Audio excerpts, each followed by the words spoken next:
Hello again, Grammar Explorers, and welcome back. It is so great to see you. So, in our last explainer, we learned all about how to build the present perfect tense.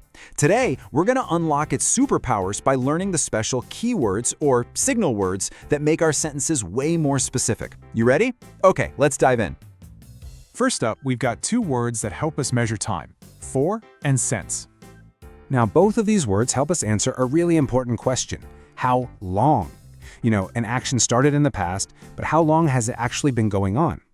So, what's the big difference between them? Well, we use for to talk about a duration, a period of time. Just think of it like a chunk of time. And we use since to talk about a starting point, the specific moment an action began. Let's look at some examples to make this super clear. For a duration, we might say for 3 days or for many years. But for a starting point, we'd say since 1993 or since last Friday. You see the difference? One is a block of time, and the other is a single point on a timeline. Now let's see this in action in a full sentence. So how long has Greg Mortensen helped children? For many years. That's the duration. Now, when did the animal's danger begin? It started since people started to cut down the rainforests. That's our specific starting point. Okay, let's move on to our next pair of words. Already and yet. These two are all about our expectations for an action. We use already in positive sentences. I want you to think of it like a big check mark. It means an action is finished, maybe even earlier than we thought it would be. It's done. For example, the volunteers have already raised a lot of money. This tells us that the fundraising is complete. That action is finished, checked right off the list. Now, yet is a little different. It's kind of like a question mark. We use it in negative sentences and in questions when we're still waiting for something to happen. And here's a little tip. Notice how it almost always comes at the very end of the sentence. So we might say something like, the government hasn't sent medical supplies yet, which means we're still waiting for them. Or we could ask, has the charity event started yet? Because we're waiting for it to begin. And for our final pair, let's talk about life experiences. These are the words we use to ask about and describe the things we have or maybe have not done in our lives, ever and never. We use ever in questions. It's our way of asking at any time in your entire life. It really opens up a person's whole history of experiences. For instance, a great question is, have you ever volunteered to help after a natural disaster? This isn't asking about last week or last year. It's asking about any point ever in your whole life. And the opposite of ever is, you guessed it, never. Now, here's what's really interesting. We use never in what looks like a positive sentence, but it gives the whole sentence a negative meaning.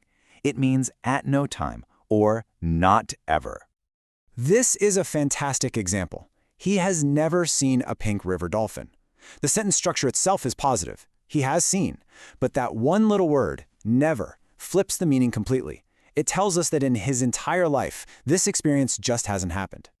All right, that was a lot of new information, but you're doing great. So let's do a quick review just to lock it all in, and then you'll get a chance to practice your brand new grammar superpowers. Okay, here's our super quick summary. Remember, for is for a duration. Since is for a starting point. Already means it's done. Yet means we're still waiting. Ever asks about any time in your life. And never means at no time in your life. Got it? Okay, it's quiz time.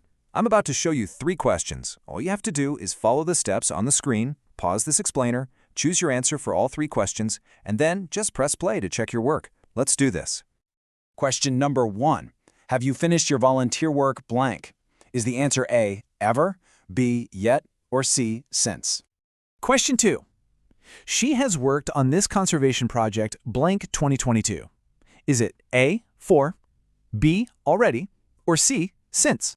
And finally, question 3. I have blank been to an eco camp, but I would love to go one day. Is the answer A, never, B, ever, or C, for? Okay, go ahead and hit that pause button now to make your choices. All right, are you back? Ready to check your answers? The answer to number 1 is B, yet, because it's a question about an expected action. For number 2, the answer is C, since, because 2022 is a very specific starting point. And for number 3, the correct answer is A, never, because you're talking about a life experience you haven't had. So, how did you do? Fantastic work today, Grammar Explorers. You have just added 6 really powerful new words to your English toolkit. Seriously, the most important thing now is to keep practicing. The more you use these words, the more natural they're going to feel. Well done, and I'll see you next time.